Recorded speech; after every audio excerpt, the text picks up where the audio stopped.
Keep up with Scottish football with your host, John Turner. So in this week's episode of the Low Ball Show, I've got a man who has played with teams such as Aberdeen, Brecon City, Queen of the South, Dunfermline, Dumbarton, and currently at Albion Rovers, Michael Paton. Michael, thanks for joining us today. No problem, John. Thanks very much for having me. So, firstly, you started your career kind of youth and then progressing up at Aberdeen.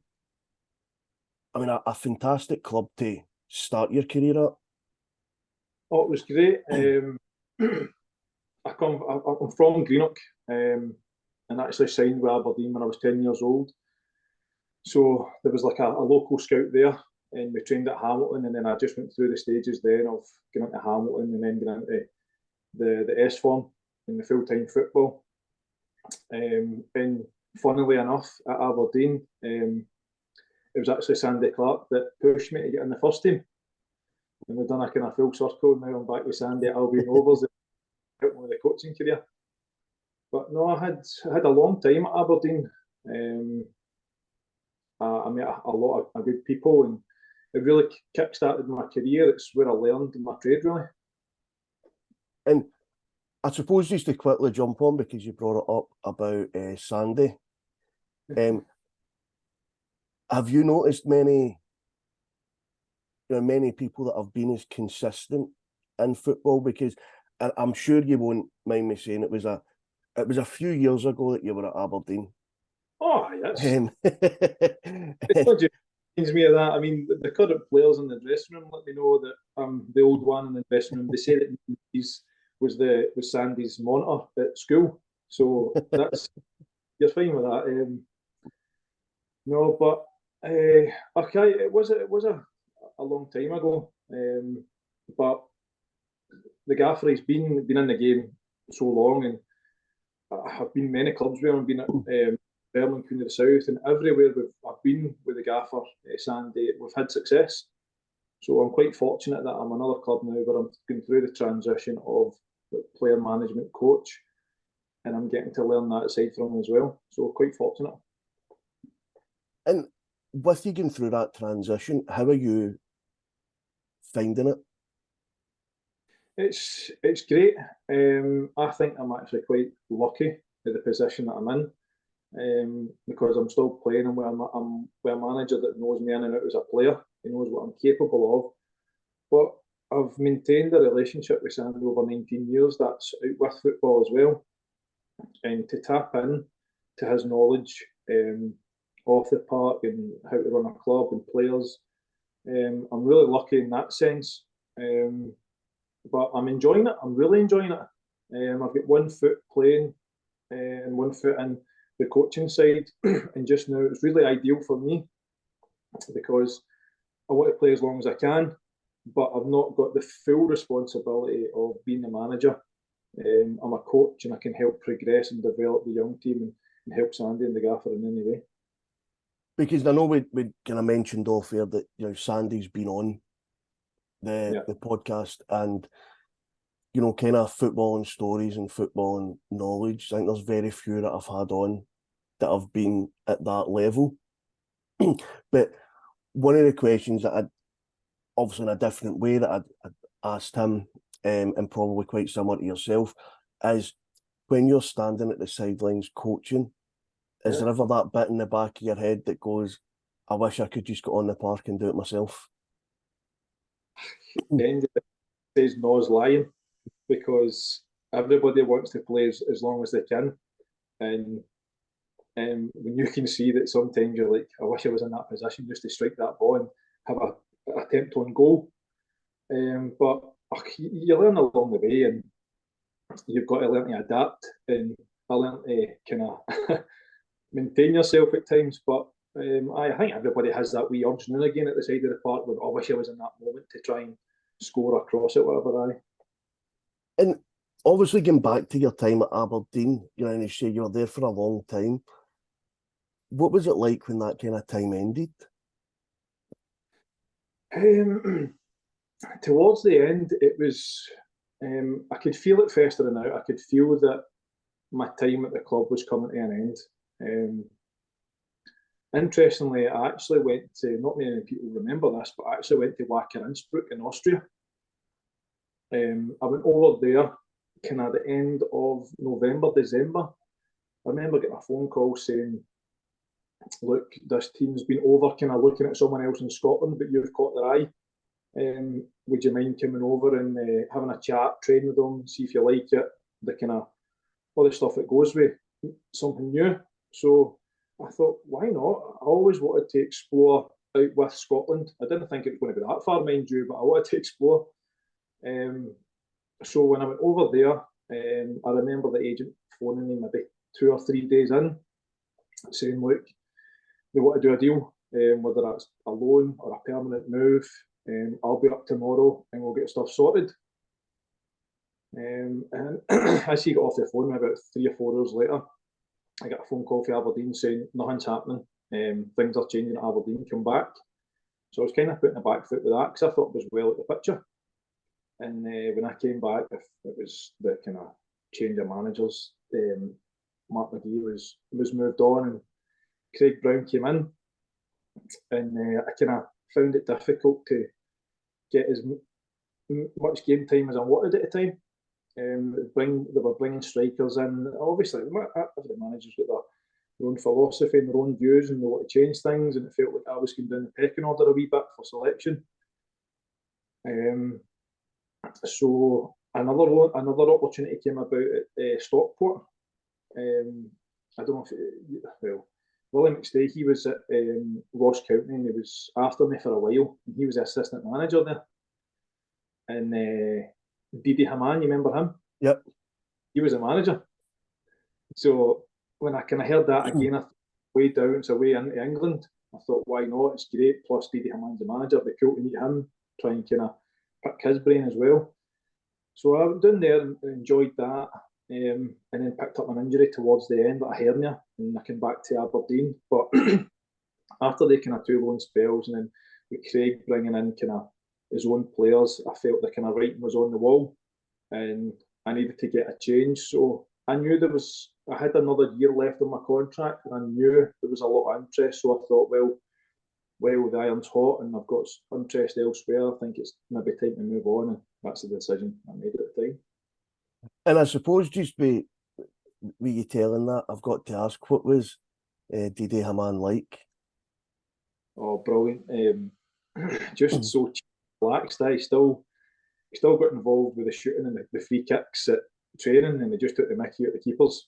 It was another experience to learn from somebody that's been at the top level. It's Champions League, and just see what their view is on the game, their philosophy, how they handle themselves, how they carry themselves. It was just another really a learning curve for me there. It was great. Plus Willie McStay, he was there. It was a great coach. I was learning from him as well. So I loved every minute of it. And Didi strikes me as a kind of guy that would be very tactical as well, and how he kind of sets up.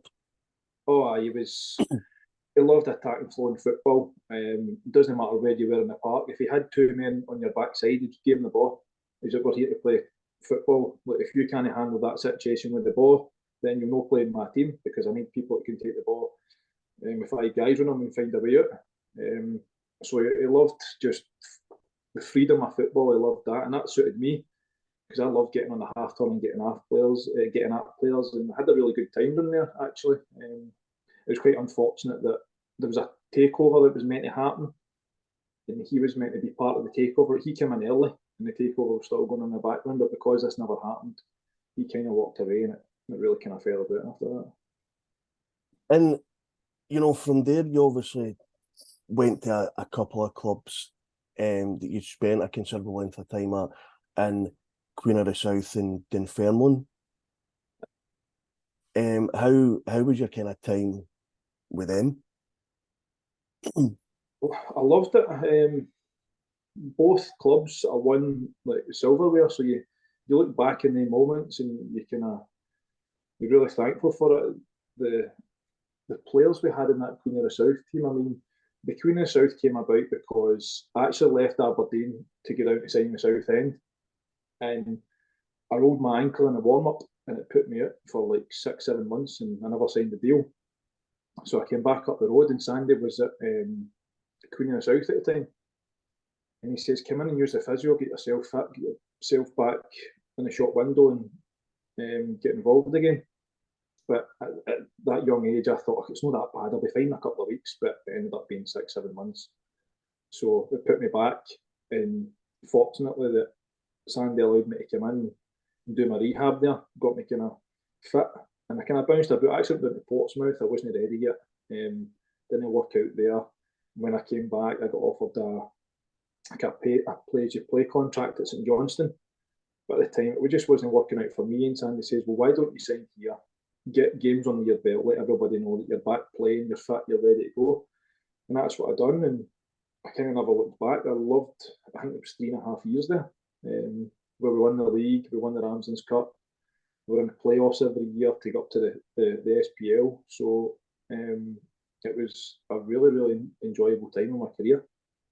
And I mean, I've been down there quite a few times, and I think that the fans there are brilliant. Oh, superb. Really engaging, and the fans were, there was a lot of them always outside the stadium waiting to get autographs, and they treated each player as if they were the best player in the park, which was great. I mean, even the subs felt like the main man at times, just because they wore that Queen of the South. They were really kind of starstruck because it was the local team. And there was still a lot of the teams. There's a mural, there's like a painting on the side of the wall of teams that have done well, like teams that have won the league and stuff. So after we had won the league, there was a lot of that squad that still stuck together, and that's how we done so well, and that's how it was a kind of a really good feeling at the time. And on a kind of side part, I think one of the questions with you, like, you know, playing with these teams and travelling about and be talking about the fans are pretty close a lot of the time. And yeah, I'm sure, you know that some occasions there maybe isn't as many fans as other times. Do you hear a lot of the shouts that come for the fans? Aye, well, if you want to concentrate and shout, you definitely hear it. But as you said, the kind of lesser the fan base, the more you hear. When you're playing at Celtic and Rangers, it's kind of like a white noise. Yep. It's hard to pinpoint a certain shout. But at the kind of lesser fan games, when it's quiet and this one person really screams at the top of their voice, you can hear every word there, and especially when it's directed at you when they shout baiting first. And have you ever had that you can share a shout kind of put to you and you've either laughed or went, no, I've never had any kind of unique, or I've had the boring kind of negative shouts and also the boring positive shouts. I've never really had one that stood out where I've been like, "Aye, that's no bad, mate." I've just the kind of robotic shouts, to be fair. And I suppose as well now at Albion Rovers, it must be a bit more difficult if you're at the touchlines, I mean, with the dugouts being at the opposite side. What, to engage with the fans or to like hear from hear these kind of shouts or engage with the fans at all? Aye, well, to be fair, you're constantly concentrating on the game, aye. But if there's moments of the game where it kind of stands still, there be moments where, like, if you're out for a throw in and the ball bounces a wee bit further and it's taking a bit of time for the game to restart, they're the moments where you can hear a few shouts, negative or positively. They're the moments where you pick up on a shout here or there, but your concentration is mostly on the game and try to no fight with the referee, to be fair. That's but no, it's good. Like it's good for us, but especially when it's a positive result. See, when you're walking across the park towards the majority of the fans and able to clap them, that's actually a really good feeling at Albion Rovers. And just were you talking as well about the referee? I mean, as you know, we spoke about before. I travel about to a lot of different grounds and go and watch a lot of games. And I'm not being disrespectful to any one individual here, but you hear the kind of usual from, the kind of bigger teams, if you like, in regard to the top level of Scottish football, talking about refereeing decisions. And I get how difficult a job referees do, but I do think to myself at times, go and watch, one of these games that doesn't have VAR and see some of the decisions that happens. I mean, don't get me wrong, I know it's a difficult job now, you can't have eyes everywhere, but I always find it funny when you see a lot of press or publicity, for one of the kind of top bundle of teams in Scottish football about one specific decision that maybe wasn't even that much a turning point of the game. And then, when you come down, I mean, the amount of penalties I've seen given that I think, probably didn't look too much of a penalty, or ones I've seen denied that I've thought, well, that was a stone waller. Yeah, you're right. It's a tough job, and these guys are only going out to make mistakes. It's like us; we make mistakes on the park as well. But I think when there's a bit of confusion over decisions, I think the communication can be better. That's just through experience, especially being on the park. When there's decisions where the game's got, when a decision's been made, the game at our level, sorry, when there's no VAR and all this, when a decision's been made, the decision's been done, and then the game restarts. So the time for communication and all that's usually at half time or after the game. Well, at the time the decision influences the game, and you're trying to understand the decision, the thought process, and why it's been done. I mean, we had one on Saturday there where one of their players has the shot, but our keeper saves it and palms it onto their player, and he scores. But he's not in an offside position after Ross saves it, and we were kind of confused at that law in the game. To be fair, we're still confused at it just now, but I think the communication is key for me. I think if like managers and players engage more with the referees and be like, look, it's not you and us, like we're all together here. Let's each other. I think that's the way forward. I try and do that on the park because I know that referees, they do take stick when they get decisions wrong, and they will get decisions wrong. They get it from the managers, both sets, and the fans. So I try, when I'm on the park, I'll say, look, work with me and I'll work with you. If you tell me why, it means that instead of all the players running at you at once and you're under pressure, I can then relay what you've been saying, and we can kind of calm the situation and play the game as best it can be. And do you find a lot of referees being happy with doing that? Does that make things a bit easier? I feel over the last year or so, as if I've got a good reaction from that. From when they came out at the start, the start whistle, I say to them right away, I'll just say, look, just work with me. I'll work with you. If somebody's out of order, I'll have a word so it comes to me instead of you. If you need help, I'll help you. But that comes both ways. And it seems to be, I feel as if I'm getting a good reaction from it. I feel like I'm building a good relationship with them. Not as in like to try and get a decision my way or anything like that. It's not like that. It's just to get the game flowing, and there's not so much controversy over a small decision. It's like, right, okay, let's move on, understand that, or if I don't understand that, explain it later, or it's cool. But instead of just kind of being at each other's throat and not really getting anywhere from the explanation. So I feel as if I help a wee bit in that sense, and I've engaged a lot more from that. And just be talking about decisions and things that kind of baffle. And a couple of weeks ago, I'd seen something and it kind of baffled me a wee bit. I'm sure you'll probably remember the game because it happened at Caledonian Braves. Now, Ricky Waddle has been on the show before. He was a fantastic guy to have on, and I'm sure we can all agree he's quite vocal at the sidelines. He talks for more than 90 minutes of the game in the touchline. But one of the things that I'd heard, and it genuinely did baffle me. Now, whether the decision was for or against or whatever, I think's irrelevant in the answer that he got. So he's asked the question to the linesman, So the linesman's in front of him at the dugout, and he's asked the question, pointing up the park, saying, surely that was a foul. You can see it's a foul from there. Why have you not given it as a foul?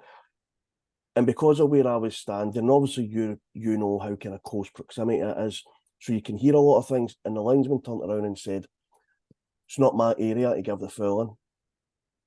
Oh, really? Which I just thought, now whether it was or it wasn't a foul is irrelevant. I just thought it was a very strange response to give. As if the park is his problem. As if like, now that's the other half of the park. That's not for me to discuss. Which I just thought, whether it's right or wrong, I just thought that the given that as an answer. Two, as I'm sure you're aware of, any manager during a game, you know, I'm sure you've seen it a lot more than most of how emotional people can get during a game. But to say that to somebody, I think, during a game, and you're thinking, is that really the greatest of things to be saying? Because there was a few at the side baffled as to why that was what the linesman had answered. That is a wee bit concerning, because if they're all there to help the referee. It's not just you've been designated to a certain area of the park. All these are there to help each other. And if he thought that was a foul, he should have been on the mic saying that's a foul for me. But if the referee's in a better position, then it's up to the referee. It's his final decision. If he's doing one side of the park and the referee's up that side, then you could argue the fact that the referee is in a better position to make the call. But still, having feedback from your linesman should be the case. And I suppose I agree with you. I think the referee probably would have been in a better position, but then I would suppose the answer to be, he's in a better position than me. Or, it was just in not my area. An answer that I thought was... The response is a wee bit kind of baffling, you're right. But I'm pretty sure it wasn't, the foul wasn't created by you, though. No, I don't tackle. But I suppose to kind of jump on with the Albion Rovers period that you're currently with, I'm assuming it was Sandy being an influence in you coming to Rovers. No, well, I was at Rovers before Sandy, so I was a player with Brian Reid, and obviously the club went down a level, and Sandy had come in at the tail end, try to keep the club up. And obviously Sandy being here was the main factor of staying, because I know what he's capable of, I know what type of guy he is. As I said before, anywhere I've been with Sandy, it's been success, and that's going from Aberdeen, where, I don't know, challenging, getting into Europe, where it's Dunfermline winning the league, Queen of South winning the league cups. Every place I've been with Sandy, it's always been success. So I know the calibre of manager that he is, and quite frankly, Albion Rovers are quite lucky to have that experienced calibre of manager. So it was a no-brainer when Sandy had said to me, like, I want you to stay and still be involved. And when he offered me the players coach role, it just kind of put the icing on the cake. And sorry, I think I'd messed up when I'd worded it. I then realised, because I was aware of you being here before Sandy, but I meant, was there an influence from Sandy? Because he was previously at the club with Darren Young, and they had enjoyed kind of great success. I think Sandy was Darren's assistant. So I just wasn't sure if, because your relationship with Sandy, if there was any influence from him in the coming to Rovers initially. Oh, no, that was purely just a conversation with Brian Reid at the time. I hadn't spoke to Sandy about my next club going forward. So no, it was in the back of my head that Sandy already had been here and had success, and I had been here with Darren as well. So, but in terms of Sandy phoning and saying the club's this and that, no, it was just a direct conversation between myself and Reid at the time. And I suppose one of the questions that I'd ask would be the kind of visions at Rovers, and what how the kind of season's panned out so far? Well, I think we're a very young squad, and what comes with Yeah. a young squad is consistency. Any player in that dressing room will tell you that themselves, so I think it's fair to say that. But within that, there's performances where these boys have showed real quality. And I think since the East Kilbride game, I think we've had a real good bit of form, apart from Saturday there, which was a cup game.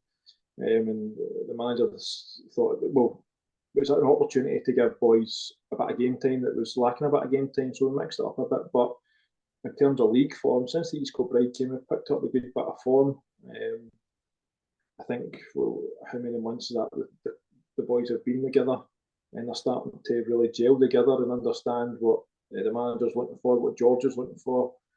And on the back of that, we've had like interesting. Joe's moved on to bigger and better things. That's another thing. Like the manager's always progressed younger players anywhere I've been at, which is Aberdeen, Queen of South, and Fairman. There's always been players, a handful of players, that have moved on to bigger and better things, and you can see Joe doing that. It's just the start of it. So I think realistically, and we knew as a whole that it was going to be tough getting into a new league, building a squad from the start, competing with higher budgets. We knew the kind of challenge, and I think we're starting to find our feet a bit now. And all that said, I think Sandy's done a really good job for what he's been dealt with. And as I've said to you previously, I've seen a lot of the teams probably in the league and teams above, and I'm quite honest when I say this, and I've mentioned this to other people as well, that on occasions when I've seen Albion Rovers, and you'll know better probably what I mean by this, but when everything's flowing well, and that way where it's not just one or two that are having really good games, there's like 8, 9, 10, 11 boys all having really strong games. And I've said this from very early on, you can beat anybody in the league, because when Albion Rovers have played really well, and as you say, it's consistency, which I guess the kind of biggest thing, because I've kind of argued with people that I can't see a team that when Albion Rovers are playing at their kind of top level that can beat Albion Rovers, as quite a few of the results have shown as well. I think I'm confident in that as well. I think when we're firing all cylinders, we are capable of beating anyone. I think we went through the cup at the start of the season. We were up against Wraith, Kilmarnock, and all that. We really held our own. And sorry to jump in, but how he's never got anything against Kilmarnock was baffling, because I went to that game and couldn't believe that. Yeah, so it shows you when we're all clicking, we're all firing all cylinders. It just shows you the quality we do have. And if we've got the majority of the squad kicking on above a 6 each week, we will do well. But as I said, it's that consistency. It's boys learning the game up and down each week, which still happens to players at the top level. But it's being able to pick yourself up and kind of a bit of life experience. Really, these guys need to learn that dust yourself off and go again. Which is a lot of boys going through that, because average squad is boys under 20 years old. I mean, we've got Bright, it's 18. Joe just left, which was under 20. We've got Naya, Dom, all these very young boys still learning the game. But while they're learning, they're developing at such a pace. Yeah. And I suppose firstly, just be touching on the kind of Joe leaving. I mean, going to Burnley, and I'm sure nobody will find it of disrespect to say going from, the Lowland League in Scotland to then going to Burnley is a massive move. Was that a surprise that he left, or was that something that you kind of thought as a club was going to happen? It wasn't a surprise. We knew there was kind of wee whispers of interest here and there. But it was no surprise, because Joe shows real quality and real potential when he's on the ball. And from to leave a junior side last year to now being in the Premiership was just, hopefully that's a good a good message and a good signal to young players that want to have a career in the game, that nothing is impossible. And Joe's that symbol right now. He's went from junior in Scotland to Premiership in England. What other kind of, you'd say fairy tale, but it's no fairy tale because he's worked hard to get where he is. Yeah. The deal's done. He's there. And it's up to him to grab the opportunity with both hands and kick on again. So I think if you look at Albion Rovers as a whole, I think not just Joe's development at a high pace, we've got a lot of players that have come in the start of the season who are leaps and bounds further in their development than they were in the summer. Yeah, and I think I totally agree. As I say, Rovers being a team that I've watched quite frequently this season, to see maybe some of the players early in the season to now see where they're at just now is a massive leap. And obviously I would never name anything like that, but I'm very honest in seeing a couple of players where I maybe thought, I don't know if they'll, stick it, if they'll be there. Now I've massively shown that, oh no, this progression can be made, it can be done, and it goes through. I suppose the kind of last question I've got for you would be, and we've touched on a lot of what you've done kind of throughout your career and where you've went, and obviously your player coach role now. Where do you see, like in an ideal scenario, where do you see yourself going? Would it be into management at some stage, or where do you kind of see yourself going? Well, obviously having that wee spell of being a manager at Brecon gave me the real taste for it. I mean, I think when I look back at that time, I was, if anything could have went wrong at the time, everything was. So I was really in at the deep end, and I was getting tested at all angles. So I felt the full force of kind of all the elements at that time. And the COVID being involved, and the club kind of going through a difficult time. But it didn't put me off it.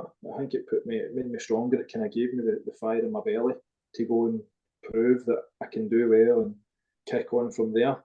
But I've always said from that spell, I would like to play it as long as I can, because I know when it's done, it's done. But there is definitely a kind of a flame burning to progress in that side of it, yeah. And I suppose, sorry, just to kind of touch on the Brecon, I'm going to be very honest and say I had that mapped down in my notes and managed to miss it. I'm not going to lie, mate. Hey, now, you sound just having fun here. But when you had to kind of step in as the manager and do that, was that, what was it like, when somebody says to you, look, we kind of need you now to step from what you're doing to kind of manage? Is that like a question that, are you happy to do this, or is it, we kind of need you to do this? No, well, it wasn't I need you to do this. There's a lot of good people behind Brecon, surrounding the club. I mean, from the kit man, Greavesy, who's, I think he was there before the hedge, to be fair. But from the board to the chairman, they're all trying to do things right. And at the time, I had a connection already with Brecon, because when I was at Aberdeen, I obviously went and loan there when I was a kid. Yeah. It gave me a lot of game time, and they gave me a time to kind of learn the game, learn the trade. And from that experience, I went back to Aberdeen and went straight into the first team. So they helped play a part in kickstart my football career. And when I went there as a player, I just felt this feeling of, I want to give something back to Brecon, whatever form that was going to be. I always felt that. But when they called about being a player, it was a kind of no-brainer, because at the time I was this close to signing with Ayr, but because of the connection, and I had just took on a coaching role at a company called Ultimate Soccer that, I don't know if you know Jobs, the assistant manager, he runs. It's one. So it's a big business in Glasgow. I had just cemented a coaching role there, and Brecon kind of fell into the plans with being part-time and just training at Falkirk. So when things kind of took a turn and they were looking for a manager, I was just in place for them to find a manager at the time. But we done well, and ironically, we done well against Albion Rovers. That was my first game. We beat them 2-0. And from that, they asked if I would be happy taking control. And because of that connection, I felt this was my opportunity to really give back to Brecon and help them survive in the league. And I just really give back. I knew the challenge and the difficulties, but that overwhelming feeling of this is my opportunity to give back for what they did for me as a kid was kind of a no-brainer. And I know that at a point before he is where he is now, Craig Levine was quite active behind the scenes there. Was he active when you were there? Not as active as he was. A couple of times throughout the time I was manager, just for obviously some advice. He used to be a Scotland manager, his experience, again another calibre. Obviously, I was speaking to Sandy at the time as well. I was just getting as much help and support as I could at that time, but he hadn't taken up the position. He then did at the time that I was manager. Yeah, because Kevin Mackey has been on the show before as well, and he kind of at the time I spoke a lot about we spoke about kind of Craig Levine's role, and what he'd come in and done, but I couldn't remember at what point he actually came in and started. After that, he came in the year after. And the final question around that would be: is it difficult though being a player and like playing alongside boys to then you're the manager? In that case, it was a difficult transition because it wasn't just adapting to coming in as a player and then within a month being these new players' managers. There was a lot more to it. I mean, I think when I got there, the squad that we had 6 or 7 boys that hadn't had any like competition games under their belt. This was always their first competitive games, and to ask these kids to carry the pressure of keeping the club up and being in this kind of relegation battle, because I think at the time they got relegated from Championship, and it was a double relegation after that, which found them in League Two. So they were in a bit of a sticky place, and then asking these kids to carry the weight of trying to survive in League Two and understanding the pressure of this club's been in the competitive leagues for so many years, and asking these guys to carry that was really unfair on them. But it was at that time it was difficult to kind of try and relay the magnitude of the consequences of the club was relegated. And you know what, and I totally get that when the amount of people I've kind of spoke to, and you know what, I think kind of I've spoke to a few people that were kind of known about Brecon and that back then, because just in regards to teams that have gone, and obviously Albion Rovers being in the position now, come out of the leagues and it kind of fell out in the you know, the kind of slow progression or the steady progression, whatever, of teams kind of going down. And I think a lot of it, with a lot of these teams, it's that they relied on youth due to now other kind of contributing factors and what they may be, but a lot of kind of young inexperienced boys, which, you know, I think I kind of agree with, is really difficult. I would assume to kind of put, you know, a group of boys in that scenario and say, right, we need just to grind out results, and a bit of experience would probably help that. I would. That's in a nutshell. And the club were magnificent in terms of any resources they had at their disposal was given to me. There was no kind of door shut on anything. We explored every single avenue, but the difficult part was try to explain to experienced players that, convince them to kind of come up and help me, really, because that's what we're lacking. We're lacking that kind of experience, kind of players that knew how to kind of roll up the sleeves and really get tucked in, and could handle the pressure and handle the situation. Had a lot of players that in different circumstances would happy assign for me, but convincing them to come up to Brecon, then being in a relegation battle, and also the kind of fear factor of, well, if I do sign and we do get relegated, where does that leave me in my career? Yeah. But you were fighting with that as well. I was able to convince Bobby Barr, who was he was quite comfortable at Forfar, to be fair. But because he was a fan's favourite, he'd been there, he knew what it meant. I thought, right, that's a good one to get in. He could help carry the message, and he's been running the block and he's got a real connection to the club. He knows what it means. So I got him in. I got Jerry McLaughlin in, who'd been there before as well, another fan's favourite, who'd done well for the club. I got David Hutton in. I don't know if you did David Hutton, the keeper. Yep. And I need to take my hats off to David, because he got himself released at Airdrie to come up and help me. He was in a very comfortable position at a higher club, doing well. So I got some experience in. It wasn't enough. We went through injuries as well, and then COVID hit again in January. We didn't know if the league was going to start back up. No. But we done the best with what we had. But that part of fighting with convincing players to come up and help was really difficult because of the position the club was in. And yeah, and as I said, I can't obviously imagine what it'd be like to manage a team unless it's Football Manager, and if it goes down that level, I can just restart it. So I'll be honest and say I've got no relegations for me in Football Manager. But and just finally, because I know you've got a game tonight. Don't worry, I'm not going to ask you to put your neck out, this being pre-recorded, and predict a result, and then after the game I'm going to just play that over and over again, whether you were right or wrong. But what's the build up for you like? Because this is a midweek game, so obviously we're sitting here on Tuesday. Yep. We're on Tuesday, sorry. Tuesday. We're on Tuesday. So we're sitting here on Tuesday. Because obviously weekend is, I suppose, a lot of people say it's kind of quite standard, on a Saturday 3 o'clock kickoff. But with it being a Tuesday, what's that kind of impact like, knowing that you've just played on Saturday there?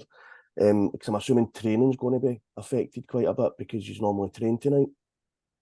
Well, obviously training's take a back step because of the game. But as a young player going through their career, if you're able to play Saturday, Tuesday, you'd be buzzing with it. Constantly playing games, that's what you want to do. You want to play football. But at my age... I'm glad you brought that up, mate. At my age, after the Saturday game, it's just looking how to recover many ways as possible. You look to use the time that you've got. You've got the Sunday, you've got the Monday, you've got some time on the Tuesday to recover. You're stretching, you're foam rolling, you're on the bike, you're doing podcasts, But no, it's at my age, you're just looking to try and recover as much as possible, so you're in good condition for the Saturday coming. But as a young player in football, you just want to play football, so I'll be buzzing as a young player. But, and I suppose just about way, and obviously the game, taking premise over the training, but with you just playing on Saturday, so is the next time you meet up as a team then, because it should be training tonight, just be tonight then, so there's no kind of correspondence because it's part-time on a Sunday and a Monday? Aye, that's probably the downfalls of being part-time. But there's obviously there's chats. We've got like group chats where the manager's in regular contact with us, letting us know what's going on, and there's still information getting fed to the players about the opposition throughout the next, from Saturday on. But when Saturday's done, obviously the next game's focused on. Information's fed to the players that way. They're advised to look after themselves, recover, eat well, and focus when the next game comes. We want to continue with the league form anyway. Yeah. Probably the most consistent we've been since the start of the season. So it's a challenge for the boys because, as I say, the consistency part has obviously been a bit of an issue.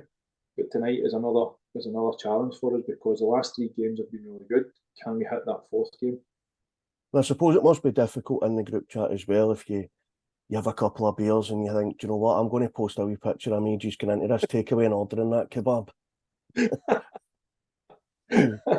No, And, not and don't quite. and don't worry, I'm not going to ask if anybody has done that, but I'd be No, disappointed if nobody had. no. Well, if they had, I'm sure the manager would have experienced words with them. And if they were in the plans to start and they didn't have a good game, then they put themselves under serious pressure after the game because I'm pretty sure Sandy would be gunning for them. And you know what? As I say, he was on, and we'd done this. With me and Sandy, we'd done it in the stadium. Yeah. And and you'll know this far better than I will. Absolutely lovely, fantastic guy. But there was still this bit of him that really scared me. No, he never done or said anything right that was scary. He was absolutely gentleman, fantastic, lovely throughout. On and off camera, he was absolutely brilliant. But there was just this bit up, and I looked at him and I thought, he kind of scares me a bit. I've known Sandy since I was 16 years old, and he carries that level of respect. But if you do look at him, Sandy, he's a big lad, so I wouldn't want to take a fist to the face off Sandy either. But he's been in dressing rooms where they've had huge characters and at the highest level, so he's built his character through that and held himself well. But I know what you're saying. If he'd happily tell you that you're not playing well. In other words, if you've had a bad game, he's no shy in telling. And you know what? I could definitely see that, but as I say, that is based off on nothing other than because he was an absolute gent, and he's messaging before it and is speaking and then meeting and then doing it. He was absolutely fantastic with me and for the podcast. But there was always just that wee bit of me sitting there going, is it okay for me to ask this, mate? Yeah, you're right with that. I've just been respectful as well. And after it, I found myself apologising to him, and I still don't know why. Like, he was like, we'd finished it, and obviously because we were face to face, and I was like, is there any chance of a quick picture? Because it'll be great for the Canadian. No bother. And we done that. And stupidly enough, I never took anything down for him to sign because I normally like to get stuff signed and put it up, and I've got stuff kind of round about. And I stupidly never thought, oh, look, don't worry about it. We'll sort it out. And then he went, oh, because he's training that night. And he went, oh, Right. I better shoot. Do you know the way out? You're like, you know how to get out and you know the way to go. Like, yeah. I'm really sorry for bothering you. I'm really sorry for no, it's fine. I've just got a meeting before training starts. And he was late turning up, and I apologised to him. And I still don't know why I done that. He turned up and I went, oh, he's like, oh, John, I was running a bit behind, and I went, oh, it's all right, I'm sorry. And I had no intentions of doing that in my head, and I've never done that before. Sandy's great. Sandy's been anywhere I've been. He's been the first one to put his hand out to help and support. He's that kind of guy. He'll, like you've been on your podcast without any bother, and it's the same with the players. He'll bend over backwards to help them. So in that sense, if you're just an honest, hard-working human being, you're fine. But if you cross him, you don't play well on a Saturday. You do see the other side at times, which is fair. Aye. But look, I really do appreciate your time coming on, mate. It's been a pleasure having you on. I know you've obviously got a game tonight. As I says, I'll be there. Wishing us on. Yep. Aye. Well, I will be, as I say. My dad being a season ticket holder, so I'm kind of pushed to. But look, really hope you do get a good result tonight. And honestly, really appreciate you coming on, mate. Thank you. All the best. Good to meet you, mate. It was great. Thanks very much for having me. No problem, mate. Thank you. Speak to you soon. Cheers. Cheers.